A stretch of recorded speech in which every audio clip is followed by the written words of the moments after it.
नमस्कार साथियों, explore with curiosity में आपका दिल खोलकर स्वागत है। आज हम लोग बहुत ही इंपॉर्टेंट टॉपिक के ऊपर डिस्कस करने वाले हैं, जो कि है दिल्ली का शराब घोटाला ना, जिसके तहत अरविंद केजरीवाल को जेल जाना पड़ा था। और ईडी और सीबीआई ने अरविंद केजरीवाल के ऊपर किस तहत जो शराब घोटाले का आरोप लगाया, कैसे उनको जेल जाना पड़ा, इसके ऊपर बहुत डिटेल में हम लोग चर्चा करने वाले हैं। हाँ, इसमें सबसे खास बात जो है आबकारी नीति, इसके ऊपर भी हम लोग बहुत विस्तार में बात करेंगे कि क्या होता है आबकारी नीति ना। आपके लिए वीडियो बहुत ही इंपॉर्टेंट होने वाला है, आपके लिए समझने के लिए बात क्या क्या है, अरविंद केजरीवाल कैसे जेल गए, शराब घोटाला क्या था और आबकारी नीति क्या था दिल्ली में जो मतलब 2021-22 में लागू किया गया था। तो पूरा अच्छे से शिद्दत के साथ आप सुनिएगा, कुर्सी की पेटी बांध लीजिए, कान में ईयरफोन, ईयरबड, नेक बैंड जो भी है आपके पास सब लगा लीजिए और शांति से सुनने का काम कीजिए। ये वीडियो आपको एक एक जानकारी अच्छे से देने वाला है। आइए शुरुआत करते हैं अरविंद केजरीवाल के बारे में।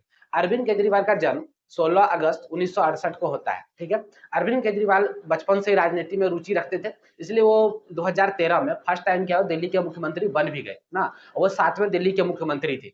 फर्स्ट टाइम वो बने और दिल्ली के 7th नंबर क्या थे, चीफ मिनिस्टर अरविंद केजरीवाल बन भी गए। लेकिन उनका जो कार्यकाल था ज्यादा लंबा नहीं चला, उनको अपने पद से इस्तीफा देना पड़ा। लेकिन अगले जो विधानसभा चुनाव में वो फिर से जीतते हैं दिल्ली में, फिर से अपनी सरकार बनाते हैं और दिल्ली की बागडोर वो बहुत आराम से अच्छे से चला रहे थे। ठीक है। लेकिन समय का जो पहिया है वो सही ढंग से नहीं घूम रहा था ना। 2021-22 में वो एक नई कानून लेके आते हैं, जिसको उत्पाद जो शुल्क होता है उसमें वो चेंजिंग करते हैं, इसको आप लोग नई उत्पाद शुल्क भी बोलते हैं। यही नई उत्पाद शुल्क नवंबर 2021 में लागू होती है, जिसे हम लोग आबकारी नीति भी कहते हैं। जिसे हम लोग क्या कहते हैं, आबकारी नीति कहते हैं। मतलब कस्टम ड्यूटी जो टैक्स होता है इसके ऊपर क्या करना, कमी कर देना, कस्टम ड्यूटी टैक्स पे कमी कर देना। जैसे कि खासकर शराब का जो इम्पोर्ट होता है उसके ऊपर क्या करना, टैक्स कम लेना ना। पहले शराब में जितना टैक्स मिलता था उससे कम कर देना ही क्या कहलाता था, आबकारी नीति कहलाता है, जो 2021 में लागू हुआ था, नवंबर 2021 में। लेकिन विवादों के कारण इसको 2022 में रद्द करना पड़ा और इसी कानून के ऊपर ईडी और सीबीआई ने 2 मुकदमे दर्ज कर दिए। ईडी का जो मुकदमा था पीएमएलए एक्ट था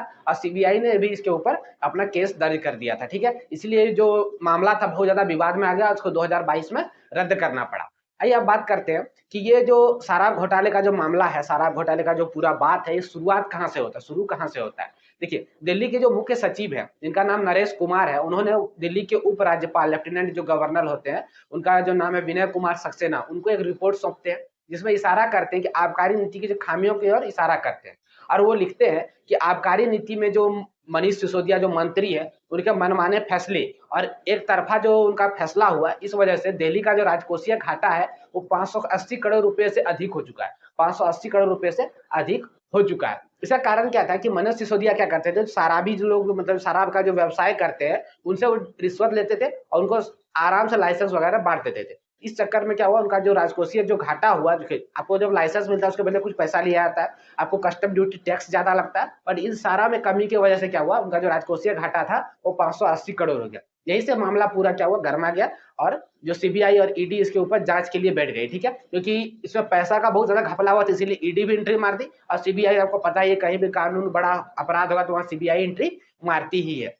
अब समझते हैं अरविंद केजरीवाल के ऊपर किस बात का आरोप है। ईडी ने अपने रिपोर्ट में अदालत को बताया है कि जो आम आदमी पार्टी के मुखिया है, वो जो शराब घोटाले के साजिश के मेन क्या है, सरगना है, मेन साजिश करता है। ये बात ईडी ने अपने रिपोर्ट में बताया है। अरविंद केजरीवाल के ऊपर सीधा सीधा आरोप लगाया है कि वो शराब घोटाले के मेन सरगना है।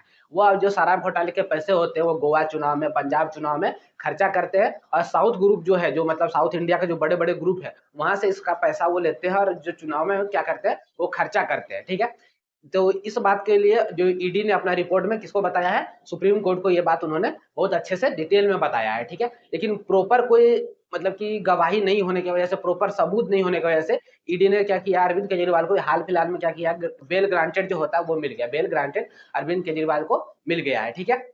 ईडी ने अपने रिमांड एप्लीकेशन में यह भी कहा है कि अरविंद केजरीवाल कुछ खास आदमियों को, कुछ खास व्यवसायियों को लाभ पहुंचाने के लिए रिश्वत लिया करते थे और उनको गलत ढंग से लाइसेंस और शराब को बेचने का पावर दिया करते थे दिल्ली में। इसीलिए इनको शराब जो तस्करी का इनका मुखिया कहा गया। ठीक है। सुप्रीम कोर्ट ने ईडी को 28 मार्च तक अपने रिमांड में रखने का बात कहा। वहीं 21 मार्च को ईडी ने अरविंद केजरीवाल को गिरफ्तार कर लिया। अरविंद केजरीवाल क्या कर लिया, गिरफ्तार कर लिया ईडी ने, और उनके साथ पूछताछ जारी रखा।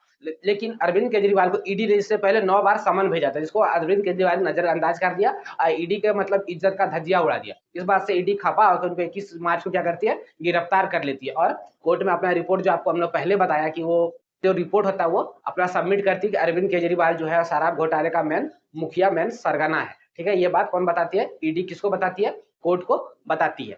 अरविंद केजरीवाल भारत इतिहास के पहले मुख्यमंत्री होते हैं जो पद पे रहते हुए जेल जाते हैं। पद पे रहते हुए जेल जाने वाला अरविंद केजरीवाल भारत के पहले मुख्यमंत्री होते हैं। इससे पहले ऐसा किसी ने नहीं किया था। आपने हेमंत सोरेन का केस सुना था। हेमंत सोरेन ने क्या किया था? अपने आप को इस्तीफा दिया था, अपना पद से इस्तीफा दिया था, फिर वो जेल गए थे। लेकिन अरविंद केजरीवाल जेल में रहते हुए भी क्या किए थे? सीएम पद नहीं छोड़े थे। लेकिन आज के टाइम में उनको अपना पद छोड़ चुके हैं, इस्तीफा दे चुके हैं। आज दिल्ली का जो मुख्यमंत्री वो आतिशी मारलेना है। वो आतिशी मारलेना तीसरे नंबर की दिल्ली की महिला मुख्यमंत्री है। ये भी बात आपको बहुत अच्छे से याद रखना है कि आतिशी मारलेना जो है दिल्ली की तीसरे नंबर की महिला मुख्यमंत्री है। अरविंद केजरीवाल अपने पद से शपथ दे चुके हैं। उनके ऊपर शराब घोटाले का आरोप है और वो अभी फिलहाल जेल में है। शराब घोटाले का आरोप वैसे कहा है, जेल में है। देखिए, उन्होंने अपने पक्ष में कहा है कि उनके जो वकील है उन्होंने अपना कोर्ट में बताया है कि अरविंद केजरीवाल का ऐसा सारा आरोप जो लगाया गया ये गलत, ये बेबुनियाद है। लेकिन अब देखिए बात विचार हो रहा है, फैसला हो रहा है। देखिए सुप्रीम कोर्ट क्या फैसला देगा, किसके तरफ आएगा फैसला, वो फिर डिपेंड करेगा। तो फिर माहौल आपका क्या बनेगा उसके ऊपर हम लोग बहुत अच्छे से आगे बात करेंगे। लेकिन फिलहाल क्या शराब घोटाले का सरगना अरविंद केजरीवाल को ईडी ने बताया, अपने रिमांड रिपोर्ट में ये बात कहा है। उम्मीद करते हैं कि आपको अरविंद केजरीवाल और शराब घोटाला और आबकारी नीति क्या होता है बहुत अच्छे से समझ में आ गया होगा। तो आज के लिए इतना ही रखते हैं, तब तक के लिए धन्यवाद।